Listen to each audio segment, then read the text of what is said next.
서머나 교회의 사자에게 편지하라. 처음이며 마지막이요 죽었다가 살아나신 이가 이르시되 내가 내 환난과 궁핍을 알거니와 실상은 내가 부요한 자니라. 자칭 유대인이라 하는 자들의 비방도 알거니와 실상은 유대인이 아니요 사탄의 회당이라. 너는 장차 받을 고난을 두려워하지 말라. 볼지어다 마귀가 장차 너희 가운데서 몇 사람을 옥에 던져 시험을 받게 하리니 너희가 10일 동안 환난을 받으리라. 내가 죽도록 충성하라. 그리하면 내가 생명의 관을 내게 주리라. 귀 있는 자는 성령이 교회들에게 하시는 말씀을 들을지어다. 이기는 자는 둘째 사망의 해를 받지 아니하리라. 아멘. 제가 예전에 한 5년 정도를 판교에서 카페를 운영했었는데요. 이 카페를 하다 보니까 아무래도 커피를 안 마실 수가 없잖아요. 아침에 이 분쇄도를 맞춰야 되니까요. 그럼 이게 이 커피라는 게 갈다 보면 이 분쇄도가 날씨나 습도에 굉장히 민감해요. 그래서 매일매일 조금씩 바꿔주면서 이 커피 분쇄도를 맞춰야 되는데요.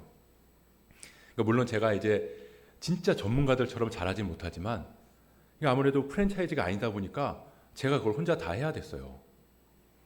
그래서 이제 아침마다 원두를 갈아서 입자도 확인하고 내려서 커피도 맛도 보고 맛이 또 이상하면 또 분쇄도를 맞춰서 또 내려서 커피 맛을 보고 그러다 보니까 커피를 많이 마실 수밖에 없게 되는 거죠.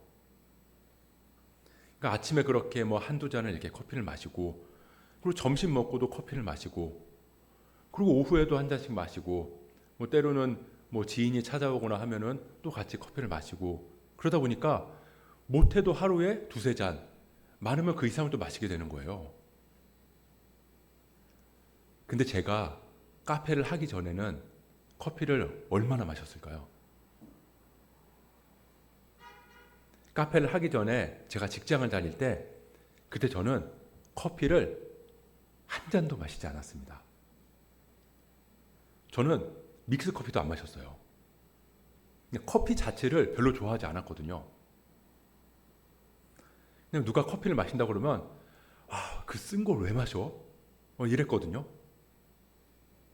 그래서 카페를 갈 일이 있으면 녹차 라떼라던가 캐모마일이라든가 이런 티 종류 이런 것들을 마셨어요.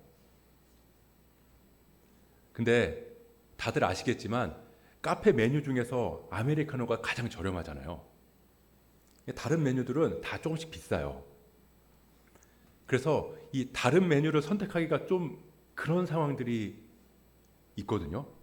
예를 들어서 누가 이제 커피를 대접해 준다고 해서 갔는데 비싼 걸 마시기는 조금 애매한 상황. 그럴 때는 그냥 다들 그러시겠지만 아메리카노를 주문할 수밖에 없어요.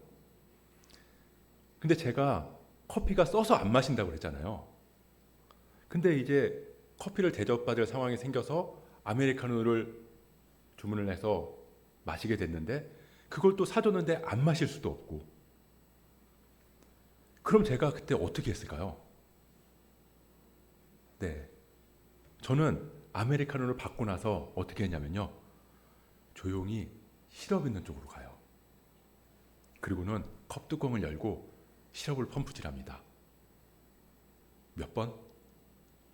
최소 7번. 그리고 나서 섞어서 맛을 보면요. 쓴맛은 거의 안 나고요. 설탕만 나요. 그러면 뚜껑을 닫고 조용히 자리로 와서 우아하게 커피를 즐기는 척 하면서 그 아메리카노를 마셨습니다. 근데 제가 카페를 하고 나서는 어땠을까요? 정확히는 카페를 하기 전에 커피를 배우기 시작하면서부터죠. 이제 커피를 가까이 하고 냄새도 맡게 되고 커피를 매일 만지고 그러다 보니까 커피에 맛이 느껴지더라고요.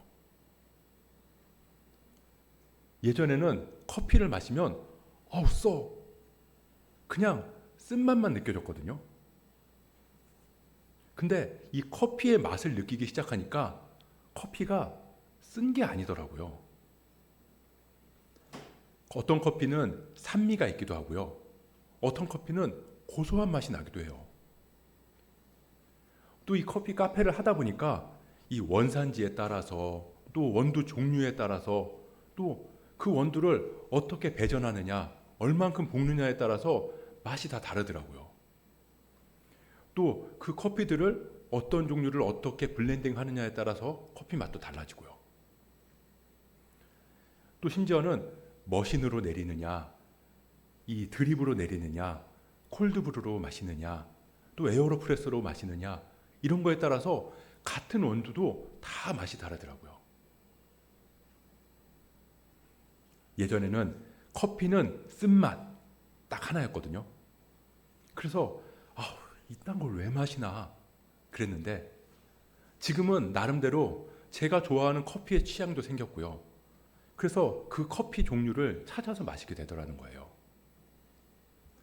한마디로 커피를 즐기게 된 거죠. 예전에는 커피에 시럽을 7펌프씩 넣었었는데, 이제 제가 카페를 하면서 또 지금도 이렇게 보면 커피에 시럽을 넣는 사람들을 보면 커피에 지금 무슨 짓을 하는 거야? 이런 생각이 들더라고요. 그래서 막 그런 사람들을 보면 막 인상이 찌푸러져요. 저걸 어떻게 마시나 이런 생각이 들면서. 제가 이 커피를 많이 마시면 잠을 잘 못 자거든요. 그래서 이제 커피도 연하게 마시긴 하는데, 만약 그게 아니었으면 저는 커피를 아마 엄청 마셨을 거예요. 지난주에 우리가 에베소 교회에 보내는 편지에 대해서 한번 살펴봤습니다. 그리고 오늘은 그리스도께서 서머나 교회에 보내는 편지에 대해서 같이 살펴보려고 해요. 지도에 보이는 것처럼 서머나는 지난주에 살펴봤던 에베소에서 북쪽으로 약 80km 정도 떨어진 도시인데요. 이 서머나는 역사적으로 보면 이 주전 600년에 리디아 사람들에 의해서 다 파괴가 됐었어요. 그렇게 300년 정도를 버려진 채로 있다가 주전 290년에 다시 재건된 도시입니다. 한마디로 죽었다가 다시 살아난 도시라고 할 수 있죠.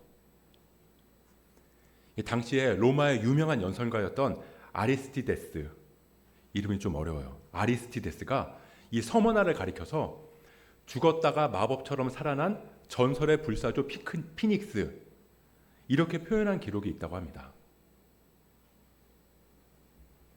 그리고 이 서머나 이 도시는 황제를 숭배하는데 충성된 도시였다는 거예요.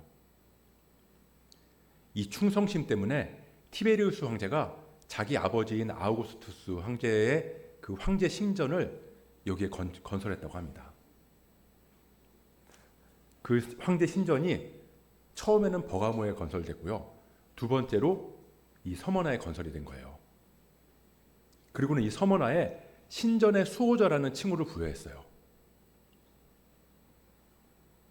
그로 인해서 이 서머나는 정치, 경제, 사회, 문화 전반적으로 발전이 된 도시가 된 겁니다. 그런 서머나에 있는 교회에 보내는 편지에서 주님을 당신을 이렇게 소개하고 있어요. 8절을 보면 서머나 교회의 사자에게 편지하라. 처음이며 마지막이요 죽었다가 살아나시니가 이르시되. 처음이며 마지막이요 죽었다가 살아나시니. 먼저 내가 처음이자 마지막이다 라는 말씀은 주님의 주권을 나타내실 때 주로 사용했거든요. 이사야를 한번 보겠습니다. 이사야 41장 4절. 이 일을 누가 행하였느냐? 누가 이루었느냐? 누가 처음부터 만대를 불러내었느냐? 나 여호와라. 처음에도 나요, 나중 있을 자에게도 내가 그니라. 이사야 44장 6절. 이스라엘의 왕인 여호와, 이스라엘의 구원자인 만군의 여호와가 이같이 말하노라. 나는 처음이요 나는 마지막이라. 나 외에 다른 신이 없느니라.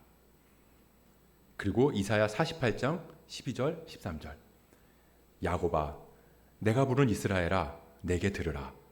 나는 그니 나는 처음이요 또 나는 마지막이라. 과연 내 손이 땅의 기초를 정하였고 내 오른손이 하늘을 폈나니 내가 그들을 부르면 그들이 일제히 서느니라. 다 하나님의 신성을 표현할 때 나는 처음이요 마지막이다 라고 말씀하셨다는 겁니다. 근데 그렇게 모든 권세를 가지신 분이 죽었다가 다시 살아나셨다는 거예요. 물론 주님은 죽으셨다가 사흘 만에 다시 살아나셨지만 주님께서 서머나 교회에 이렇게 소개하신 이유는 서머나 교회가 지금 죽을 만큼 힘든 상황을 견디고 있기 때문입니다. 히브리서 4장 15절을 보면요. 우리에게 있는 대제사장은 이 대제사장은 예수님이죠.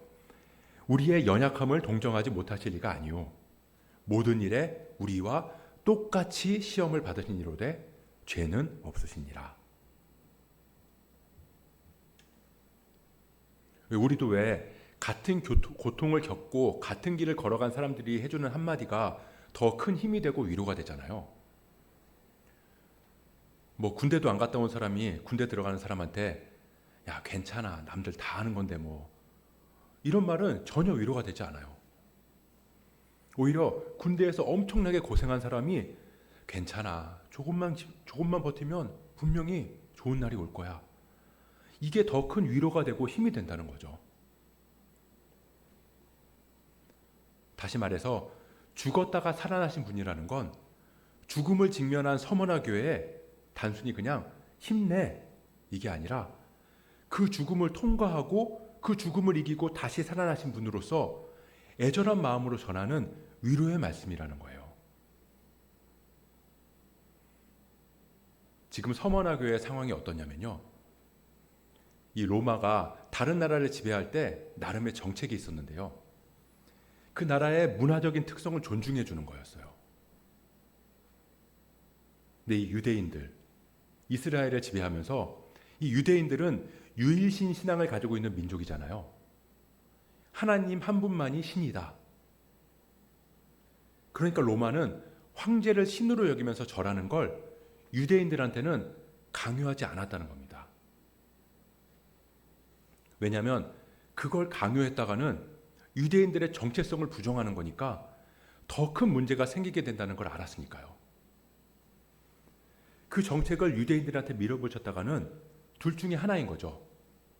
유대인들을 다 죽이거나 아니면 죽을 때까지 투쟁하거나. 그거 말고는 없는 거예요. 그래서 유대인들한테는 황제를 신으로 섬기면서 절하지 않아도 된다. 대신에 신과 상응하게 존중하면서 세금을 잘 바쳐라. 이렇게 타협한 거죠. 그래서 처음에는 기독교인들도 황제 숭배를 강요받지 않았어요. 이 로마의 입장에서 보면 유대교나 기독교나 그게 그거였거든요. 기독교를 유대교의 한 분파 정도로 생각했다는 거예요. 근데 이 유대인들 중에서 기독교, 그러니까 예수님을 하나님이라고 인정하는 사람들이 많아지다 보니까 유대인들이 이 기회에 기독교를 없애자 이렇게 생각한 거예요. 그래서 유대인들이 기독교를 이단으로 규정한 겁니다. 그러니까 한마디로 기독교는 유대교가 아니다. 그래서 그때부터 기독교의 박해가 시작된 거예요. 기독교인들한테는 유대인들과 다르게 황제를 숭배하라는 명령이 떨어졌고요. 그걸 지키지 않으니까 핍박이 오고 또 도시에서는 어떠한 법적인 혜택이나 그런 보호도 받지 못하는 상황이 된 거예요. 재산을 몰수당하기도 하고 심지어는 폭력과 약탈에까지 그대로 노출되게 된 겁니다. 이 서머나는 황제 숭배에 열을 올리는 도시라고 그랬잖아요.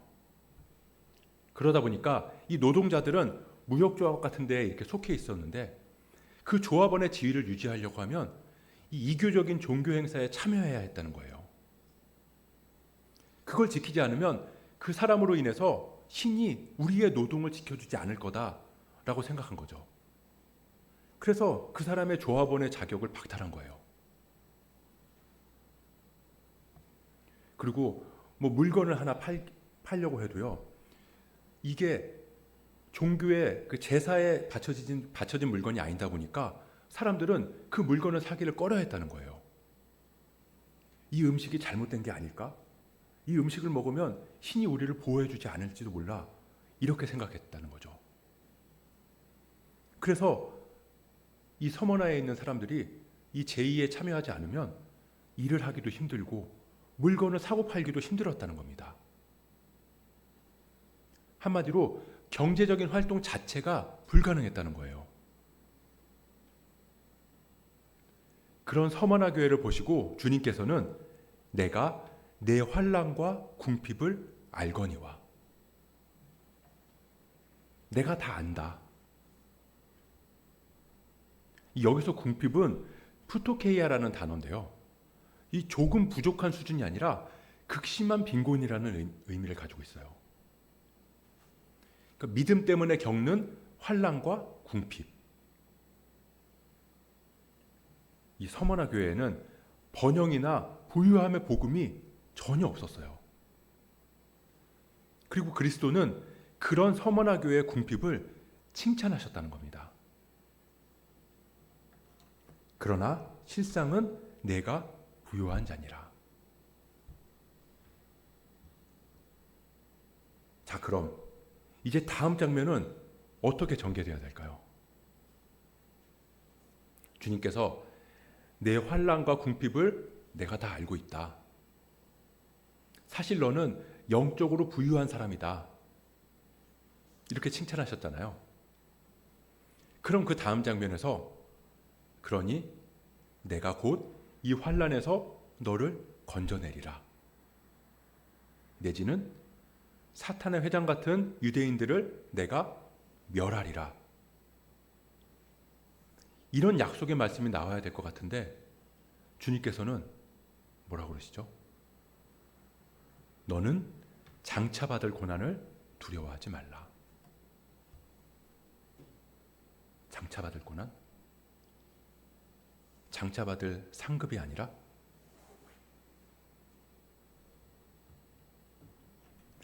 볼지어다 마귀가 장차 너희 가운데서 몇 사람을 옥에 던져 시험을 받게 하리니 너희가 10일 동안 환난을 받으리라. 시험을 또 받는다고? 환난이 이어진다고? 그러면서 하시는 말씀이 내가 죽도록 충성하라. 이 말이 뭐예요? 죽으라는 거죠. 죽을 수도 있다는 겁니다. 이 당시에 황제 숭배를 안 하는 사람들이 감옥에 갇힌다는 건 이 감옥에서 징역형을 사는 게 아니었어요. 이 황제를 숭배하지 않는 사람들이 감옥에 갇혔을 때는 그 감옥은 형을 집행하기 전에 잠깐 대기하는 장소였다는 겁니다. 감옥에 잠깐 있다가 죄가 없다고 인정돼서 석방되든지 아니면 사형을 당하든지.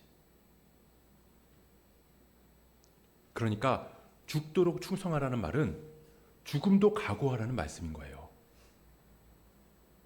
죽게 될 상황이 되면 두려워하지 말고 죽음을 감당해라. 그러면 생명의 관이 주어지리라.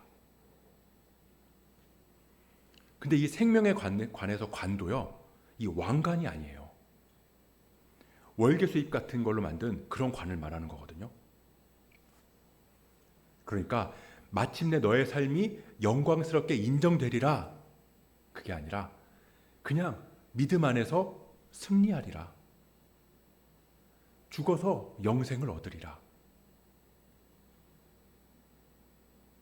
결국 환난과 궁핍을 견뎌도 이 땅에서는 아무런 상급이나 영광이 없을 수 있다는 겁니다.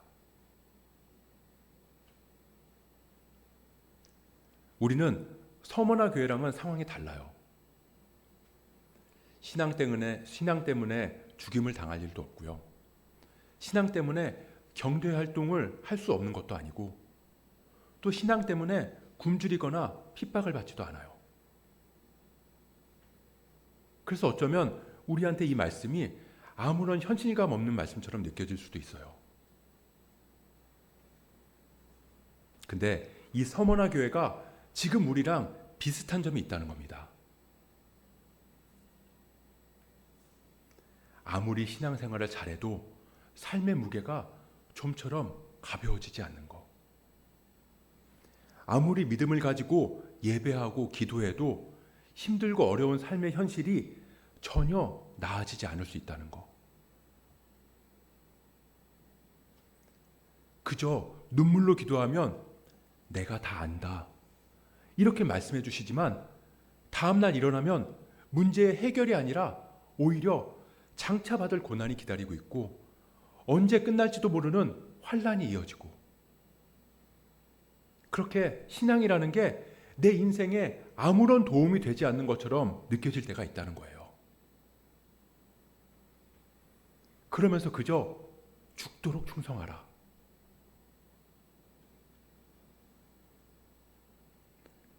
우리가 그냥 대충대충 세상이랑 타협하면서 신앙생활을 하면요, 별로 어렵지 않아요. 근데 진짜 진지하게 신앙을 붙든 사람의 삶은요, 만만치 않다는 겁니다. 하나님께서 함께 하심의 그 영광을 이 땅에서 구체적으로 누리지 못할 수도 있어요. 그런 인생이 계속될 수도 있다는 거예요.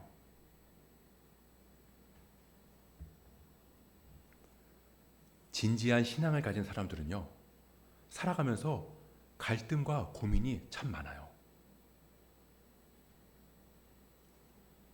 기독교인들은 재테크로 집을 사고 팔면서 그 수익을 얻으면 될까요? 안 될까요? 기독교인들은 주식 투자를 하면 될까요? 안 될까요? 기독교인들은 장사하면서 술을 팔면 될까요? 안 될까요? 정답은 없어요. 뭐가 맞고 뭐가 틀리다 이 말을 하는 게 아니에요. 그냥 이런 문제들, 세상 사람들은 아무 고민이나 갈등 없이 선택하는 그런 당연한 이런 문제들조차 진짜 신앙인들은 기도하고 고민하고 그러면서 버겁게 그 선택을 해나간다는 겁니다. 그 이유가 뭘까요? 그리스도의 복음이 원래 그렇기 때문이에요. 원래 주님이 기독교인들에게 하신 명령이 서머나 교회에 요구하신 거랑 같은 거라고요. 근데 그 복음이 너무 쓰거든요. 도대체 이걸 왜 마시나? 도저히 그냥 마실 수가 없거든요. 그래서 마시긴 마시는데요, 거기에 시럽을 넣어요. 그래도 예수 믿으면 물질의 복도 좀 받아야지, 그렇게 한 펌프. 그래도 예수 믿으면 병 안 걸리고 건강해야지, 또 그렇게 한 펌프. 그래도 예수 믿으면 삶이 순탄하고 마음이 평안해져야지, 그렇게 시럽을 한 펌프 한 펌프 넣는 거예요.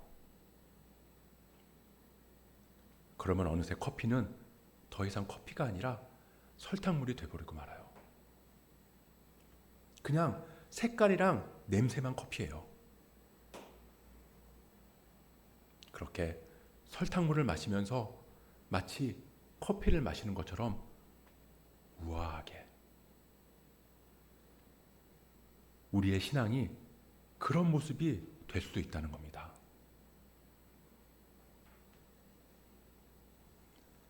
예수님이 전하신 복음, 사도들이 외친 복음은요, 세상 사람들한테 전혀 매력적이지 않아요. 우리는 십자가에 못 박힌 그리스도를 전하니 유대인에게는 거리끼는 것이요 이방인에게는 미련한 것이로되. 세상 사람들이 볼 때 그리스도의 복음은 아무리 둘러봐도 매력적인 게 없는 거예요. 도저히 마실 수 없는 그냥 까맣고 쓴 물인 거죠. 달콤한 게 한 개도 없어요. 세상이 기대하는 부유함이나 건강이나 평안함, 이런 게 하나도 없다고요. 성경에 나오는 인물들을 보세요. 하나님의 백성으로 살아가는 사람들의 그 삶에 돈이나 건강이나 평안을 약속해 주시는 말씀이 있나요? 물론 주님의 명령을 따라 살고 주님의 말씀을 행했을 때 부유함이나 건강함을 주시는 경우도 있어요. 근데 그런 게 주어진다고 약속하신 경우는 없다는 거예요. 액면은 그럴지 몰라도 그 이면의 뜻은 그게 아니라는 겁니다. 우리가 생각하는 복이 아니라고요. 오히려 복된 사람들을 보면요, 가난하고 병들고 마음의 고통에 시달려요. 근데 신기한 건 그럼에도 감사하고 충성한다는 겁니다.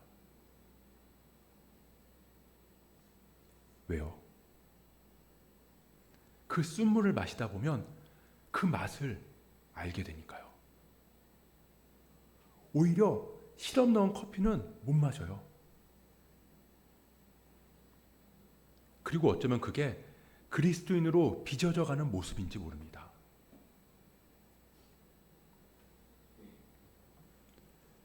예수 그리스도를 믿는 사람들은요, 하나님의 말씀이, 그리스도의 복음이 마음에 부딪혀야 돼요. 새 사람을 입었으니 이는 자기를 창조하신 이의 형상을 따라 지식에까지 새롭게 하심을 입은 자니라. 새 사람이 되었다는 건 모든 것, 지식, 마음, 생각이 다 새롭게 됐다는 거예요. 자기를 창조하신 이의 형상을 따라 하나님의 자녀로서 하나님의 말씀대로 살아가는 사람이 되었다는 거예요. 그런 우리에게 하나님은 요구하세요. 죽도록 충성하라. 달라지지 않는 현실에도 나는 그리스도를 붙들고 살겠습니다. 그 예수 그리스도를 내 삶으로 증명하며 살아가겠습니다. 죽도록 충성하라. 이 충성하라는 말은 인내하라는 뜻을 담고 있거든요. 끝까지 충성하라. 끝까지 신실하게 인내하라.